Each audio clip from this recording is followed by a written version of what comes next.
Welcome to ferric tailors. புதுசாக தையல் படிக்கிறவங்களுக்கு எப்படி படிக்கணும் அப்படிங்கிறத பார்த்துட்டு வரோம். இன்றைக்கி 5ஆம் நாள் கிளாஸு. இன்றைக்கி எப்படி தைக்கலாம் அப்படிங்கிறத பார்ப்போம். வீடியோவுக்கு கடைசியில் சட்டம் பற்றிய ஒரு டிப்ஸ் இருக்கும். அது தேவைப்படுறவங்க பயன்படுத்திக் கொள்ளுங்கள். இதுக்கு முந்தின கிளாஸில் நேர் தையல் எப்படி போடணும், டாப் ஸ்டிச் எப்படி போடணும், ஜாயிண்ட் எப்படி பண்ணணும் அப்படின்னு பார்த்தோம். இதில் பாருங்கள், இதுலேயும் நேர் தையல் சின்னதாக எப்படி மடக்கலாம் அப்படின்னு பார்க்கலாம். இந்த துணியை பாருங்கள், எப்படி இது குறுக்கு துணி, இது வந்து பயஸு கிராஸ், அது நல்லா இழுக்கும். இந்த நேர் துணி இது நேர் இழுக்காது, குறுக்கு துணி கொஞ்சம் இழுக்கும். இப்போ நம்ம முதல்ல ஜாயின் பண்ணுறதுக்கு தான் பார்த்தோம். போன கிளாஸில் வந்து 2 துணியை ஜாயின் பண்ணி அதுக்கு மேலே டாப் ஸ்டிச் போடுறத பற்றி பார்த்தோம். இதில் என்ன பார்க்குறோம் அப்படின்னா, நேர் துணியில் எப்படி மடக்கி தைக்கணும். சின்னதாக இப்போ மடக்கி தைப்போம். பாருங்கள், மடக்கிறதுக்கு வந்து ஒரு சின்ன மடக்கு மடக்கிக்கலாம். முதல்ல இது வந்து 1/2 சென்டிமீட்டருக்கு தான் நம்ம மடக்கி தைக்கிறோம் சின்னதாட்டு. முதல்ல ஒரு 1/2 சென்டிமீட்டர் மடக்கிடணும். அதை ரெண்டாவது இன்னொரு மடக்கு மடக்கி தைப்போம். தைக்கும்போது கீழே உள்ள துணி, போன தடவை சொல்லியிருந்தேன் போன கிளாஸில், எப்போவுமே கீழே உள்ள துணி வந்து ஸ்ட்ரெச் ஆகாது. மேலே உள்ள துணி வந்து கொஞ்சம் இழுப்படும், ஸ்ட்ரெச் ஆகிட்டு வரும். ஏன்னா கீழே உள்ள வந்து அந்த டீத் இருக்கிறதுனால, பல் இருக்கிறதுனால அது வந்து விடாது அது. அப்போ நம்ம என்ன செய்யணும், இப்படி மடக்கி தைக்கும்போது வலது கை வச்சு மடக்கும், சின்னதாக மடக்கி தைக்கிறோம். இடது கை வச்சு அதை பிடிச்சிக்கணும். கீழே உள்ள துணியை வந்து பிடிச்சிக்கணும், ஒரு விரல் வச்சு பிடிச்சிக்கணும். நம்ம காட்டுறேன்னா விரல் வச்சு காட்டுறேன். இடது கை வச்சு கீழே உள்ளதை பிடிச்சிக்கணும், மேலே உள்ளதை லூஸாக ஃப்ரீயாக கொடுக்கணும். இதை இப்படி பிடிச்சிக்கணும். இப்போ காட்டினால நான் இப்படி பிடிக்கிறேன்ல, இந்த மாதிரி பிடிச்சிக்கணும். நம்ம விட்டு கொடுக்கக்கூடாது. ஏன்னா கீழே உள்ள துணியை வந்து அது வந்து ஃபாஸ்ட்டாக மூவ் ஆகிடும். அந்த பல் இருக்கிறதுனால அது வந்து ஃபாஸ்ட்டாக மூவ் ஆகும். மேலே உள்ள வந்து மேல் பக்கமாக இழுத்துட்டு வரும். கீழே உள்ளது பேக்கில் போகிறதுக்கு நிற்கும், மேலே உள்ளது ஃப்ரண்ட்டில் வரைக்கும் நிற்கும். அப்போ வந்து என்னது, நம்ம மடக்கி தைக்கும்போது கிராஸ் ஆகிடும். ஏன்னா மேலே உள்ள துணி எப்போவுமே ஸ்ட்ரெச் ஆகிட்டே வரும். அதுக்காக நம்ம என்ன செய்யணும்னா, கீழே உள்ள துணியை பிடிச்சு வச்சுக்கணும். எப்போ இந்த சார்ஜர் தான் இந்த மாதிரி மடக்கும்போது கீழே உள்ள துணியை பிடிச்சிட்டு மேலே உள்ள துணியை கொஞ்சம் ஃப்ரீயாக கொடுக்கணும். நான் இன்னொன்று கொஞ்சம் தைச்சி காட்டுறேன், கொஞ்சம் வீதியாகிட்டு தைச்சி காட்டுறேன். அது முதல்ல சின்னதாக மடக்கணும், இப்போ கொஞ்சம் வீதியாக தைச்சி காட்டுறேன். இது வந்து தையல் நீங்கள் வந்து டெய்லி தைச்சி பழகணும். ஏன்னா தைச்சி முடித்த பிறகு கிராஸ் அடிக்கக்கூடாது. அதில் பாருங்கள், கீழே உள்ளதை அந்த ஒரு விரலை வச்சு மேலே உள்ளதை அப்படியே விட்டு கொடுக்கணும், கீழே உள்ளது பிடிச்சி நிறுத்தணும். நம்ம ஃப்ரீயாக அங்கே விட்டுறக்கூடாது. அப்படி நம்ம விட்டுட்டோம்னா கீழே உள்ளது மேலே பின்னாடி போயிடும், மேலே உள்ளது ஸ்லிப்பாகி வரும். அப்போ என்னது, இந்த மடக்கு வந்து கிராஸ் ஆகிடும். அப்புறம் வந்து ரிங்கில் வந்துக்கிட்டே இருக்கும். இப்போ ரிங்கில் வராமல் தைக்கணும் அப்படின்னா இந்த மாதிரி கீழே உள்ளதை பிடிச்சி கொடுத்து மேலே உள்ளதை ஃப்ரீயாக கொடுத்து நம்ம மடக்கி தைக்கணும். இந்த விரலை வச்சு இடது கையில் வச்சு நம்ம பிடிச்சு தைக்கணும். அப்புறமா இன்னொன்று பாருங்கள், எப்போவுமே தைக்கும்போது வந்து இந்த விரல் வந்து துணியிலே தான் இருக்கணும், கீழே டேபிளில் தான் இருக்கணும், உயர்ந்து போயிடக்கூடாது. பாருங்கள், இந்த டேபிள் வந்து டேபிள்லேயே இருந்தால் தான், கை இருந்தால் தான் நமக்கு வந்து ஊசிக்கு உள்ளே போகாது நம்ம விரல். அதை மறந்துடக்கூடாது. எப்போவுமே உயர்த்தி பிடிக்கக்கூடாது, கை வந்து உயர்த்தி வைக்கவே கூடாது. நல்லா அமுத்தி பிடிச்சிருக்கணும், டேபிளில் அமுத்தி பிடிச்சிருக்கணும். அமுத்தி பிடிச்சிருந்தா நேராக போய் பூட்டில் தான் தட்டுப்படும். நம்ம விரல் வந்து பூட்டில் தட்டுப்படும், அப்போ நம்ம கையை எடுத்துருவோம். ஆனால் கை வந்து விரல் வந்து உயர்ந்து இருந்தது அப்படின்னா ஊசிக்குள்ளே போயிடும். இடது கையும் சரி வலது கையும் சரி எப்போவுமே டேபிளில் அமுங்கி தான் இருக்கணும், டச் பண்ணிகிட்டே தான் இருக்கணும். இந்த துணியை உள்ளுக்கு ஃபீட் பண்ணும்போது கூட நம்ம வந்து டேபிள்லேயே தான் இருக்கணும், டேபிளை விட்டு மேலே உயர்த்தவே கூடாது, கொஞ்சம் கூட உயர்த்தக்கூடாது. அப்படி தான் தைக்கணும். பழகும்போது அப்படி பழகிக்கணும், இல்லாட்டி நமக்கு ஊசிக்குள்ளே கை மாட்டிக்கிடும். நீங்கள் டேபிள்லே வச்சு அப்படி தைக்கும்போது விரலை வந்து டேபிள்லே பிடிச்சி வச்சு தைக்கும்போது நேராக போய் அது நம்ம கிட்ட போனால் கூட, ஊசி கிட்ட போனால் கூட அந்த பூட்டு பக்கத்தில் வந்து தட்டிடும். பூட்டை தான் தட்டுப்படும் முதல்ல, அப்போ நம்ம கை எடுத்துருவோம். இப்போ இந்த பாருங்கள், சும்மா இருந்தாலும் ஒரு வளைவு தைக்கணும், பெருசாட்டு ஒரு வளைவு தைக்கணும். வளைவு தைக்கணும்னா நேராக கொடுக்க முடியாது, நம்ம வந்து அமுக்கி பிடிக்கணும். இந்த மாதிரி கை வச்சு நல்லா அமுக்கி பிடிக்கணும். அப்போ தான் அந்த வளைவு பெரிய வளைவு இன்னும் தைக்கணும் அப்படின்னா இந்த மாதிரி அமுக்கி பிடிப்போம் அந்த துணியை. இந்த மாதிரி சமயமும் நம்ம வந்து கையை ஒய்த்திடக்கூடாது, விரலை வந்து ஒய்த்திடவே கூடாது. அப்படியே சேர்ந்தே இருக்கணும், கீழே தான் இருக்கணும். அப்படின்னா தான் நம்ம தைக்கும்போது கை மூவ் ஆகிட்டு போகுது, கிட்ட பூட்டுக்கிட்ட போகும்போது பூட்டில் தட்டு போட்டோம் நம்ம கையை எடுத்துருவோம். உயர்த்தி வச்சுருந்தோன்னா அந்த டேபிளை விட்டு உயர்த்தி நம்ம விரலை வச்சுருந்தோன்னா நேராக ஊசிக்குள்ளே போய் மாட்டிக்கிறோம். அந்த மாதிரி செய்யக்கூடாது. எப்போவுமே டேபிளில் தான் கை இருக்கணும், அதை கவனிச்சுடுங்க. அதுதான் திரும்பியும் காட்டிக்கிட்டு இருக்கேன். கை வச்சு நம்ம ஃபீட் பண்ணும்போது கையை உயர்த்தக்கூடாது, உயர்த்தினா உள்ளே போயிடும். எப்பவும் டேபிளில் அமுங்கியே தான் இருக்கணும். இப்போ நேர் தையல் போட்டோம். இப்போ இது ஒரு சர்க்கிள். இதுக்கு எப்படி தையல் போடணுன்னா நம்ம பிடிக்கவே முடியாது. இப்போ முதல்ல இதை வந்து டபுள் மடக்காட்டு ஒரே அடியாக மடக்கிடவே முடியாது. ஏன்னா அவுட்டர் வந்து பெருசாக இருக்கும், உள்ளுக்கு மடக்கிற இடம் வந்து அது வந்து சின்னதாக இருக்குது. உள்ளுக்குள்ள ரேடியஸ் வந்து அந்த துணியுடைய ரேடியஸ் வந்து குறைவு. அப்போ என்னதுன்னா இந்த மாதிரி தைக்கணும் அப்படின்னா லேசாக ஒரு மடக்கு மடக்கி ஒரு தையல் போட்டுக்கிட்டு ரெண்டாவது அடுத்த மடக்கு மடக்கிக்கலாம். ஒரே அடியாக நமக்கு டபுளாக மடக்கணும் அப்படின்னா அது கொஞ்சம் கஷ்டமான வேலை. அதனால் ஒரு சின்ன மடக்கு, நம்ம இழுக்கவும் கூடாது. துணியை ரவுண்டாக தைக்கலாம், துணியை பிடிச்சி இழுத்துறவே கூடாது. லேசாக மடக்கி கொடுத்துட்டு போகணும்.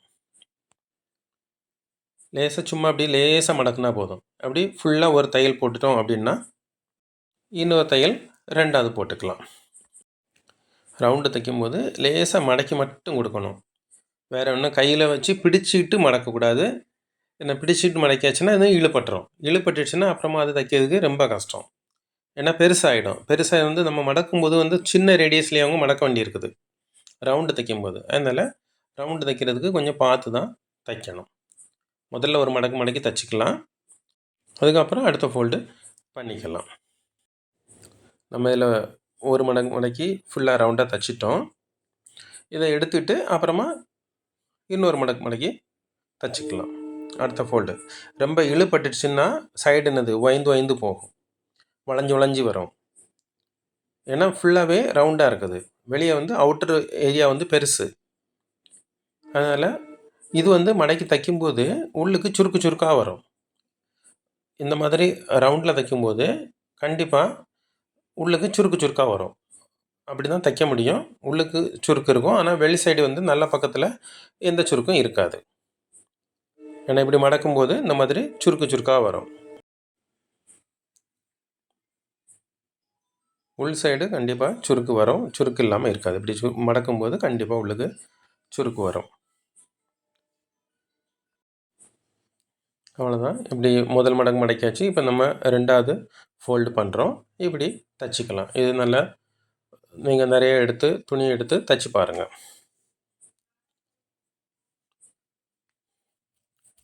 கை வச்சு மடக்க முடியலைன்னா ஒரு ஊசி வச்சு கூட அது ப்ரெஸ் பண்ணி கொடுக்கலாம் உள்ளுக்கு. ஏன்னா இது வந்து உள்ளுக்கு சுருக்காக வர்றதுனால நமக்கு ஊசி வச்சு பிடிச்சு கொடுத்தா ஈஸியாக இருக்கும். அந்த மாதிரி செஞ்சுக்கலாம். இது ரவுண்டு படிச்சிட்டோம். நம்ம இதை தைச்சி பழகுங்க. நம்ம அடுத்தது இன்னொரு தையலை பற்றி பார்ப்போம். வளைவில் எப்படி தைக்கணும் அப்படிங்கிறத பார்ப்போம். அடுத்து பாருங்கள், இது ஒரு வளைவு. முண்டாலாம் இப்படி தான் வெட்டியிருப்போம். ஆமோல் சட்டைக்கோ சரி, ப்ளவுஸுக்கோ சரி, எதுக்கும் இந்த மாதிரி கை வரும். கை வச்சு தைக்கலாம். கை வச்சு எப்படி தைக்கிறது அப்படின்னு பார்ப்போம். அதுக்கு முன்னாடி ஸ்ட்ரைட்டாக உள்ளதில் தைச்சி பார்ப்போம். ஸ்ட்ரைட்டாக ஒரு துணி எடுத்திருக்கோம், அதில் இந்த வளைவை வச்சு தைச்சி பார்ப்போம். வளைவுலையும் வளைவு வச்சு தைக்கலாம். அது ஆமோலில் அந்த கை வச்சாச்சுன்னா வளைவில் வளைவு வரும். இது வந்து ஸ்ட்ரைட்டாக உள்ள துணியில் வளைவு எப்படி வச்சு தைக்கணும்.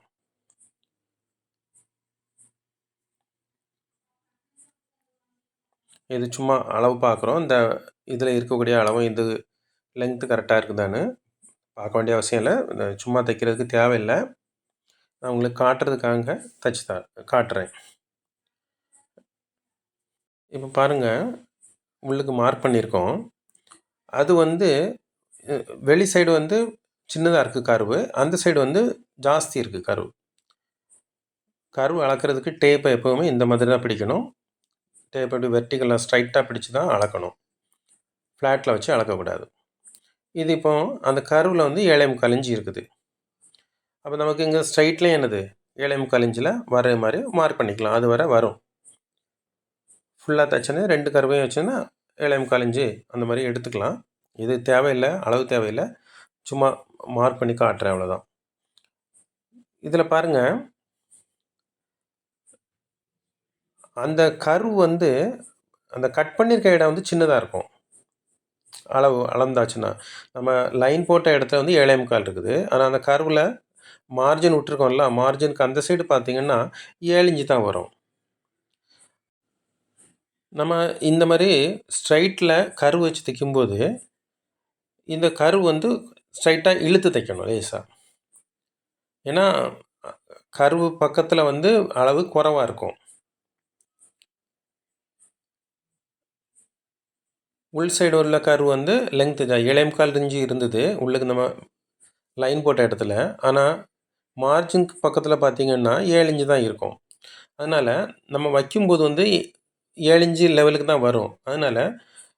ஆனால் நமக்கு தேவை 7.25. ஆக்சுவலாக அதில் இருந்தது 7.25.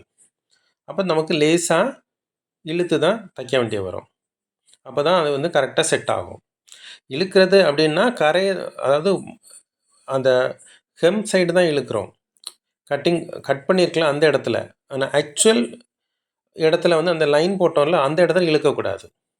அந்த இடம் எவ்வளோ இருந்ததோ அதே அளவில் வர மாதிரி தான் தைக்கணும். அப்போ ஸ்ட்ரைட்டில் கர்வ் வச்சு தைச்சி பழகுங்க. ஏன்னா சுருங்கவும் கூடாது. நம்ம இந்த ரவுண்டை வச்சு தைக்கும்போது வந்து சுருங்கவும் கூடாது. யாருக்காவது டவுட் வந்துன்னா கேளுங்க, திரும்பி சொல்லித்தரேன்.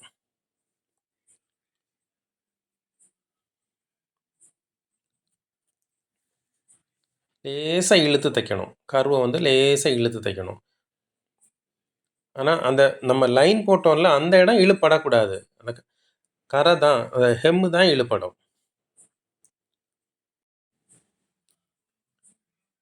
லேசாக இழுத்து தைக்கணும்.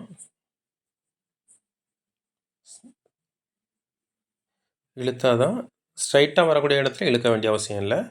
ஆனால் அந்த கர்வ் வரக்கூடிய இடத்துல லேசாக மேலே உள்ள துணியை இழுத்துக்கணும்.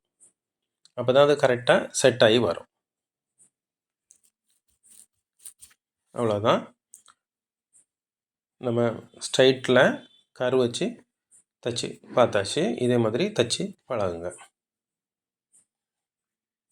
இனி சட்டம் பற்றி ஒரு டிப்ஸ் பார்ப்போம். நமது கான்ஸ்டியூஷன், இந்தியன் கான்ஸ்டியூஷனில் ஆர்டிக்கல் 21 என்ன சொல்லுதுன்னா, எந்த ஒரு விஷயம் நடத்தினாலும் அது வந்து ஒரு ப்ரொசீஜர் வச்சுருக்காங்க. அந்த ப்ரொசீஜர் படி தான் நடத்தணும். யார் மேலேயாவது ஏதாவது ஒரு ஆக்ஷன் எடுக்கணும் அப்படின்னா அதுக்குன்னு ஒரு ப்ரொசீஜர் உண்டு. அந்த ப்ரொசீஜரை ஃபாலோ பண்ணி தான் அந்த ஆக்ஷனை எடுக்க முடியும். உதாரணத்துக்கு ஒருத்தர் பேங்க்கில் வந்து கடன் வாங்கியிருப்பார். தனக்கு வீட்டை அடகு வச்சு கடன் வாங்கியிருப்பார். பேங்க்குக்குன்னு எழுதி கூட கொடுத்துருப்பாரு, நான் பைசா கட்டலைன்னா இந்த பேங்கை எடுத்துக்கலாம் அப்படின்னு. அதுக்காக அந்த பேங்க் வந்து டைரெக்டாக அதை எடுத்து விற்க முடியுமான்னா விற்க முடியாது. அதை வந்து கோர்ட்டில் போய் கேஸ் போட்டு அது கேஸ் ஜெயிச்சு அப்படி தான் அதை எடுக்க முடியும். கோர்ட்டு மூலமாக தான் அதை எடுக்க முடியும். இன்னொரு எக்ஸாம்பிள் பார்க்கணுன்னா, இப்போ கவர்மெண்ட்டில் நிறைய பேர் வேலை செய்கிறாங்க, கவர்மெண்ட் சர்வெண்ட். அவங்க ஏதாவது தப்பு பண்ணும்போது அவங்கள வந்து சஸ்பெண்ட் தான் பண்ணுறாங்க, டிஸ்மிஸ் பண்ணுறதில்ல.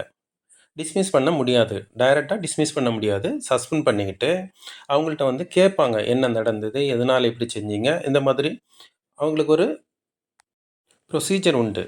அந்த ப்ரொசீஜர் படி தான் எல்லாம் கேட்டு தெரிஞ்சு அதுக்கு ஒரு என்கொயரி வச்சு அதுக்கப்புறம் தான் அவங்கள வந்து எது தப்பு பண்ணியிருந்தாங்கன்னா டிஸ்மிஸ் பண்ண முடியும். அதனால தான் எப்போவுமே பாருங்கள், ஏதாவது ஒரு தப்பு நடந்தது அப்படின்னா சஸ்பெண்ட் தான் பண்ணுறாங்க எல்லாரையும், டைரெக்டாக டிஸ்மிஸ் பண்ண முடியாது.